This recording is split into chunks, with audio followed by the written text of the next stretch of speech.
Hello everyone. तो ये है इन टेक्स्ट क्वेश्चन 3.3। तो ए प्लस बी से प्रोडक्ट बना जिसमें रेट लॉ दिया हुआ है ना के, और हमसे ऑर्डर पूछ रहा है। तो रेट लॉ क्या दिया हुआ है k rate constant into A to the power 1/2 और बी टू द पावर 2 है ना। रिएक्टेंट का पावर एक जगह हाफ है और एक जगह 2 है। तो ऑर्डर ऑफ द रिएक्शन या ऑर्डर क्या होता है? सम ऑफ ऑल या सम ऑफ पावर है ना ऑफ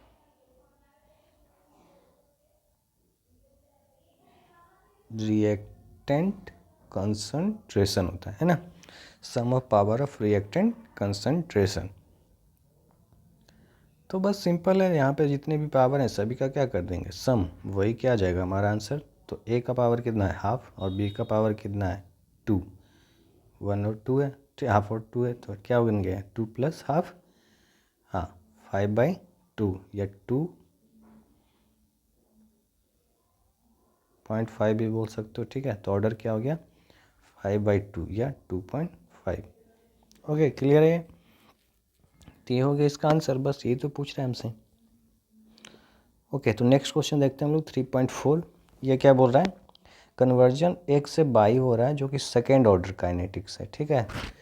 तो एक्स का अगर जो 3 टाइम्स बढ़ा दिया तो ये कैसे रेट ऑफ फॉर्मेशन वाई को अफेक्ट करेगा। तो एक्स से वाई प्रोडक्ट बन रहा है, पहले तो ये लिख लिया। तो रेट इक्वल्स टू क्या हो जाएगा, देखो सेकेंड ऑर्डर बोला है ना। ऑर्डर ऑफ द रिएक्शन क्या है 2, सेकेंड ऑर्डर का क्या मतलब है 2। तो के इक्वल इंटू क्या हो जाएगा एक्स टू द पावर 2 हो जाएगा सेकेंड ऑर्डर है ना। रेट इक्वल्स टू के, कैपिटल एक्स लिखते हैं यहाँ पे। ओके, तो यही क्या हमारा रेट लॉ है, गिवन है ये। अब बोल रहा है एक्स के बढ़ा दिया गया है 3 टाइम्स। तो एक्स को 3 टाइम्स बढ़ा दिया गया है, तो मान लेते हैं क्या यहाँ पे कि इनिशियल कंसंट्रेशन को मान लेते हैं क्या कैपिटल एक्स, ठीक है। तो जो बढ़ाया गया है ना, कितना बढ़ाया गया है 3 टाइम्स बढ़ाया गया है, ठीक है।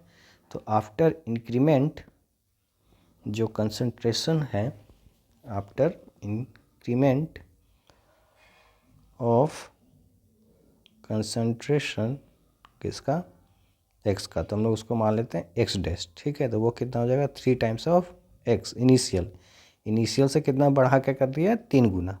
Okay, 3 times of initial concentration. Clear होगा ये तो, आई थिंक बस ऐसे ही है। तो सिंपली अब हम क्या करेंगे, इसको रेट लॉ में पुट करेंगे है ना, या रेट एक्सप्रेशन बोल लो, जो कि ये है R equals to k into concentration of X raise to power 2, क्योंकि ऑर्डर 2 दिया हुआ है। तो बस इसको लिख लेते हैं हम लोग आर इक्वल्स टू के। अब देखो यहाँ पे कंसंट्रेशन को क्या कर दिया गया है एक्स डैश कर दिया गया है ना। तो एक्स डैश का क्या हो जाएगा स्क्वायर।